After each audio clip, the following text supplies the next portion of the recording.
Okay, here we go. We have the DAF LF 45. This one is a 7.5 ton gross weight HGV vehicle. That means that you will have had to have acquired your license pre-1997 or upgraded your license. This one's been owned by Suffolk Council and has been delivering information to its area regarding the internet. And based on my interpretation, it's kind of like a internet cafe.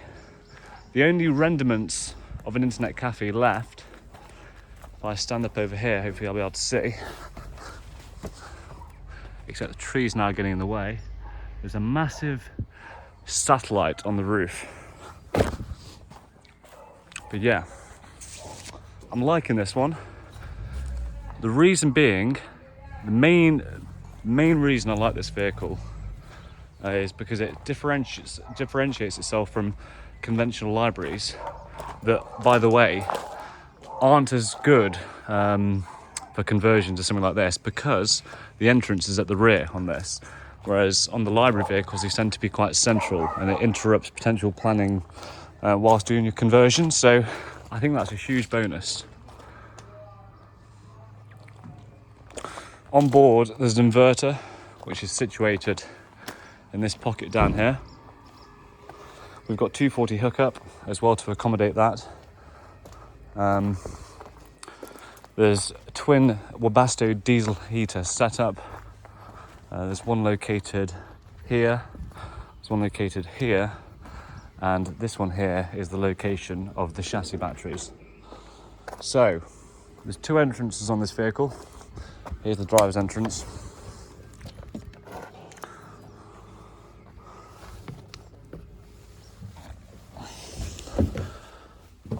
And we are greeted by the automatic transmission, and it's a fairly basic setup here,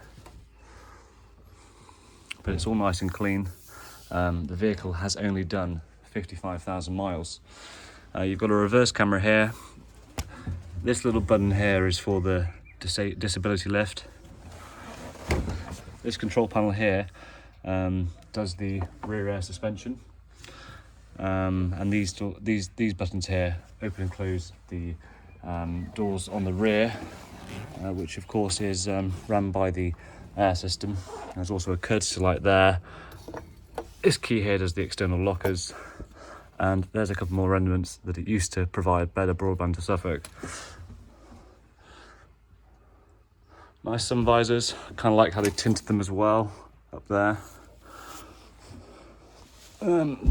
Passenger seat, standard DAF LF passenger seats.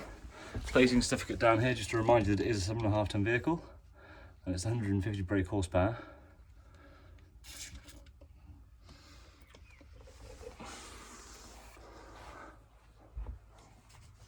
So here's your control panel. So you've got lights, cool box, sync, tail lift isolator, and steps lights. That'll be external lights. And here's your Webasto controls, and this here is an indication of how good the batteries are. So, coming into the working space, this little pocket here is going to give you access to the gearbox. Because of course this isn't a tilt cab like you'd find on conventional box fan vehicles. So any repairs in the future on the engine would either rely on access from the top, or of course, in serious circumstances, you have to drop the front axle to then work on the mechanics underneath the cab. There's a battery isolator down here, so that'll be for the chassis batteries. And there are the rear doors and the lift. Looks like another camera. This one doesn't look like it's working. 240 outlets throughout. Have we got anything underneath? No, but we've got the heater outlets featuring the whole way down. Huge skylight, by the way. That is rather big. And we've got some cooling systems, twin cooling setup there. So yeah, it's quite a nice space. This of course shuts when the wheelchair lift is not in operation. So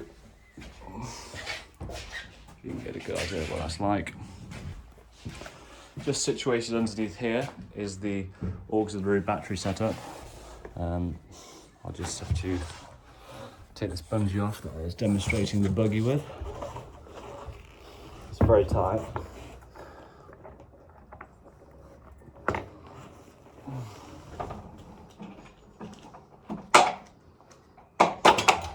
Oh, and it's gone.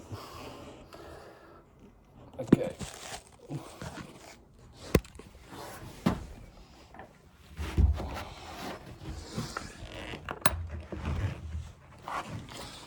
So, here we have it. There's 4 130 amp hour batteries. I've tested them all with my special snap-on device, and they're all good batteries. So that's a bonus. They're definitely not the originals. They've probably been replaced in the last couple of years. So yeah, that's quite a nice bonus.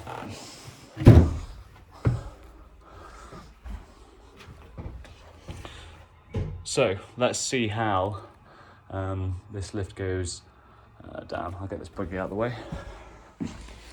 Come past. Quick look in the loo.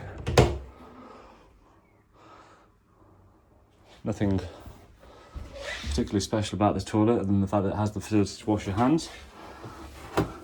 And look in the mirror.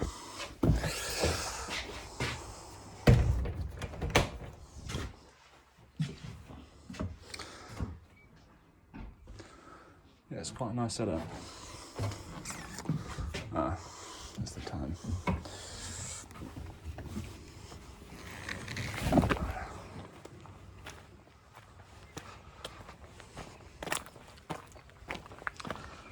It's looking nice on the chassis as well, may I say. Look at these chassis rails. It's in nice condition. You can see there, if I zoom in, you can see the rear suspension bags, which by the way on heavy commercial vehicles you'll find them quite frequently, and they're much more reliable than the PTS ambulances and that sort of stuff. So yeah, on a lorry it's a huge bonus. On an LCV vehicle I don't think they're quite as good a bonus. Kind of like a reflective window there on the back. That's quite groovy. Right, so let's go ahead and lower this. Oh, so just worth noting, that opens the doors.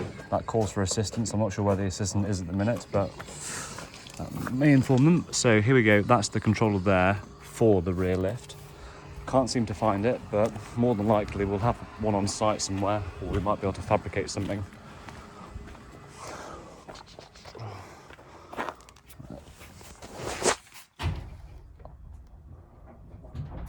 Okay, that's down.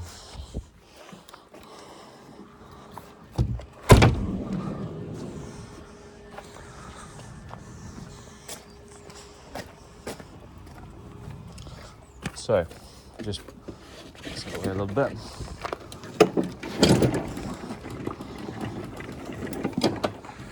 This just folds up like so, and then goes up. Just lock this in place here. And of course the door's shut on the air system, so if it doesn't have a sufficient amount of air, which it doesn't at the minute, that will not shut.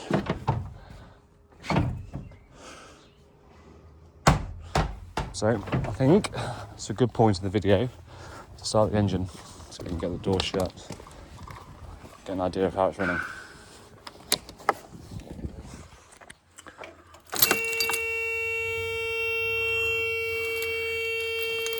Quite a few keys on here.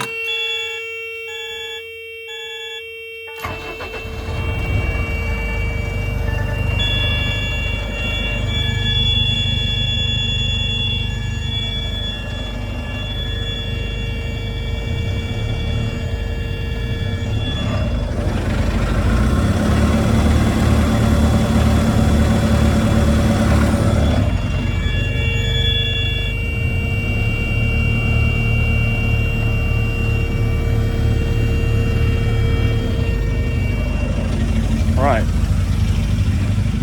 let's see if that's done a trick.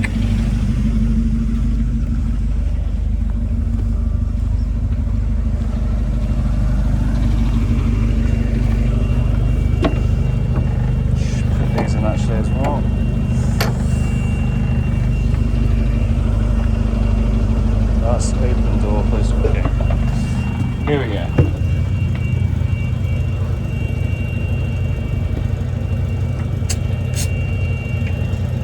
There we go.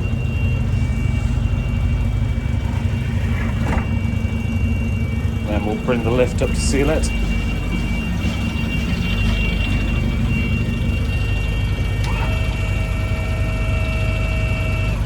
There we go, perfect. So this vehicle will be going in for an MOT. If I remember correctly, I used to work on these years ago for my father, and this thing here gives you access to see what data's going on, but doesn't seem to be operating. There's an engine warning light on. That'll have to be eradicated prior for it going to MOT. I will investigate, I will provide information of how we got that sorted out. It's more than likely from standing, but you can never be sure. We'll just try. See if I can do this. I can just hear my old man saying, get rid of that engine warning light, you can. Here we go, vehicle info. Let's go back. Just doing a video.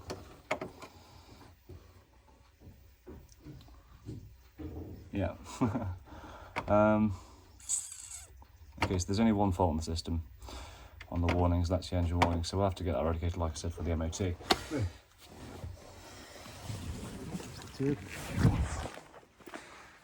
What was that? It's the turbo. Right. The turbo So we've got expert Beeson here. What's the problem with the vehicle? it's been stood and the turbo is impeller on the turbo once de-seasoned, that's all that's wrong with it. Right, okay. Anyway, that's that. That'll be sorted out either way.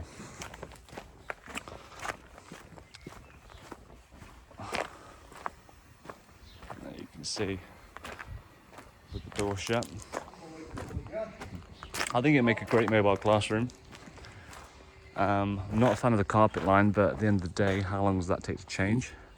It just looks pretty smart, you know, I'm liking it. Yeah, I hope you find this video well. Drop us a call, drop us an email. We'd be happy to share any more information regarding this vehicle. Cheers.